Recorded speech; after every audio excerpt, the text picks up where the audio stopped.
Olá, seja muito bem-vindo ao Alô Senado. Aqui você escolhe o tema e a gente leva a sua questão até os senadores.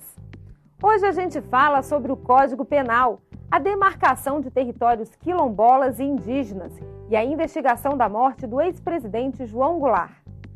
No Passeata Eletrônica, o senador Álvaro Dias comenta o assunto campeão entre os seus seguidores nas redes sociais. O Alô Senado está no ar. Quais são os projetos em tramitação no Senado que buscam combater a violência no Brasil? Quem quer saber é o Ismael Bernardo da Silva, que escreveu para a gente lá da capital de Alagoas, Maceió.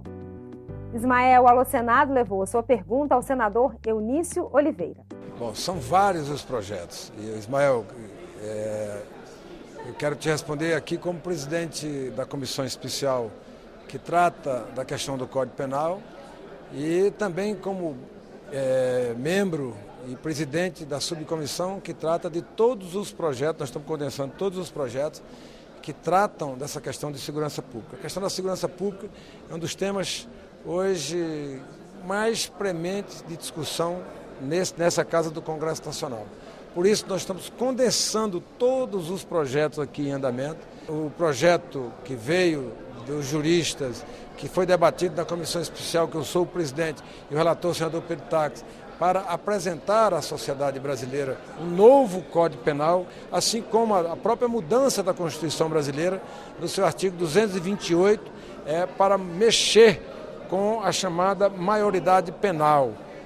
Quando um rapaz, um jovem de 16, 17 anos, cometer crime continuado, crime contra a vida, o juiz e o promotor teriam a condição constitucional, dada pela mudança do artigo 228 da Constituição, para quebrar a chamada maioridade penal e tratá-lo como se adulto ele fosse, tendo em vista a gravidade da ação que ele possa ter feito ou do crime que ele possa ter cometido. Portanto, nós estamos extremamente preocupados e a sua pergunta é extremamente pertinente. A reforma do Código Penal citada pelo senador Eunício Oliveira aborda temas polêmicos, como a descriminalização do uso de drogas, o aborto, o endurecimento das punições para motoristas que dirigem embriagados e a necessidade de penas mais rigorosas para quem maltrata animais. O relatório do senador Pedro Taques foi aprovado pela Comissão Especial de Reforma do Código Penal em dezembro do ano passado. Você vê agora mais detalhes sobre o novo Código Penal na matéria do repórter Hermes Coelho.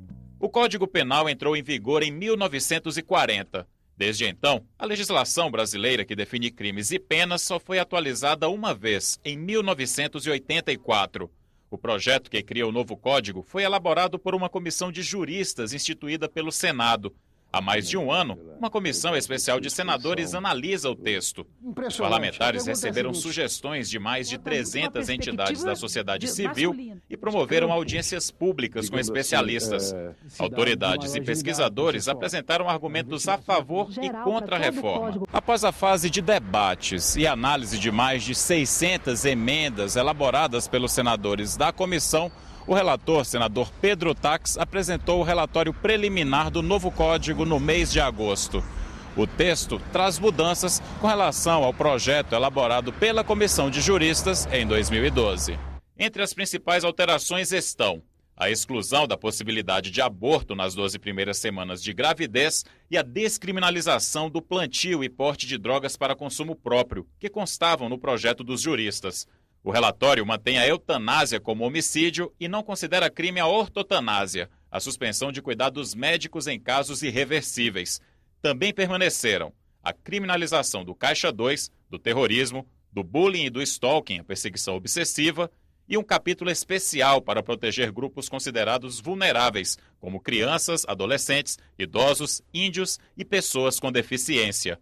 A definição da corrupção como crime hediondo, já aprovada em um projeto do Senado, também foi incorporada ao texto do Código Penal.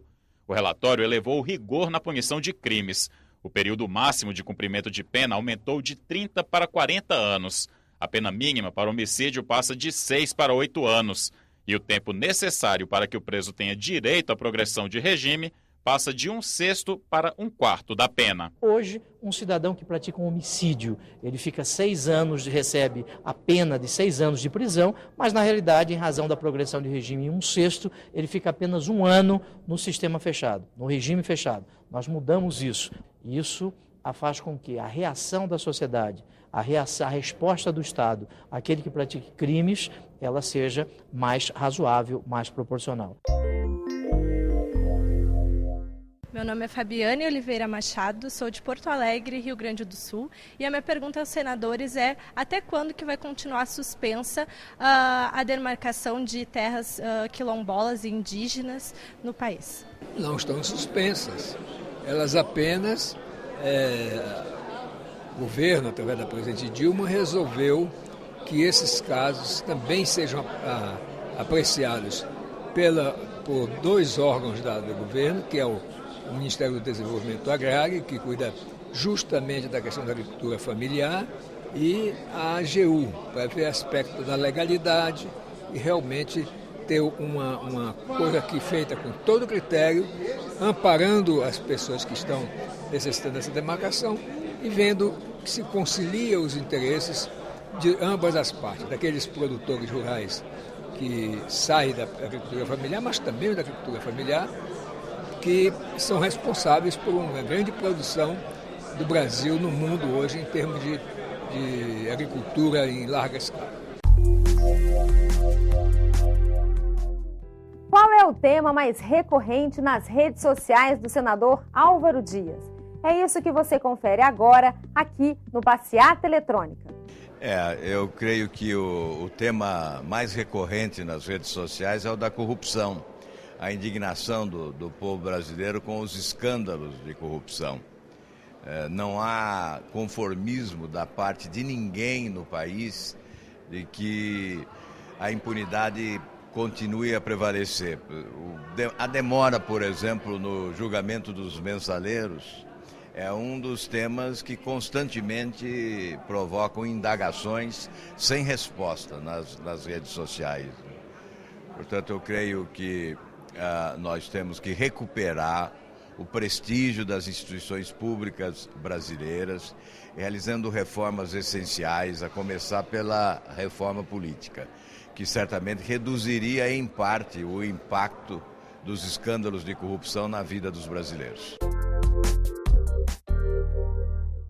Em 2012 foi criada a Comissão Nacional da Verdade, com a missão de apurar violações graves nos direitos humanos nas últimas 6 décadas.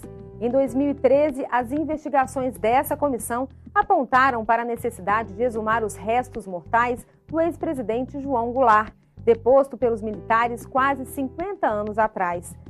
A exumação aconteceu em novembro do ano passado e foi criticada numa mensagem ao Alô Senado enviada pelo Raimundo Barbosa de Araújo, de São Luís do Maranhão.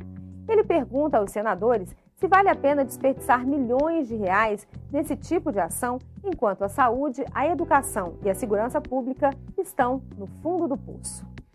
Com a palavra, os senadores Cristóvão Buarque e Ciro Miranda. Raimundo, eu concordo plenamente com você. Só em casos extremos e que se justifique paternidade e outras coisas. Nós não vamos mudar a história com isso. Eu respeito essas personalidades. Nada vai acontecer de diferente a não ser gastos, certo? E reviver uma coisa que não... Até porque é muito doído para a família, independente do gasto que é desnecessário. Nós temos sim...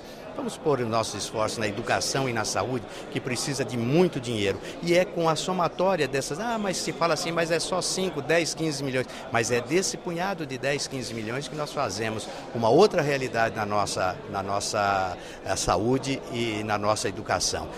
Eu não faria isso. Se me fosse dado direito, eu não faria isso. Porque não houve mudança nenhuma na história. Houve sim um jogo de cena político. Raimundo, não são milhões.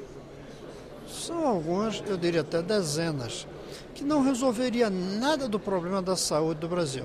Ao mesmo tempo, é uma dívida histórica que a gente tem. Nós temos que contar para todos os brasileiros de hoje e do futuro, seus filhos, seus netos, bisnetos, tataranetos, o que houve no passado.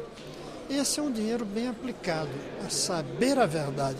Imagine se a gente não soubesse como morreu Tiradentes. Imagina. que ninguém soubesse se Tiradentes morreu dormindo ou enforcado. É preciso conhecer a verdade histórica e não custa tanto assim. E o Alô Senado de hoje vai ficando por aqui. A gente fica esperando a sua contribuição para os próximos programas. Escreva, pergunte, critique, converse com o Senado. Os endereços da interatividade você já conhece. Para mandar uma mensagem escrita é só acessar www.senado.leg.br/TV e clicar em Fale Conosco no menu Serviços. Para enviar um arquivo de vídeo com a sua pergunta, o endereço é www.senado.leg.br/alôsenado. Nessa página, selecione a seção Fale com o Senado e clique na opção Vídeo. Se preferir o telefone, basta ligar para o 0800 61 22 11. A gente se vê no próximo Alô Senado. Até lá!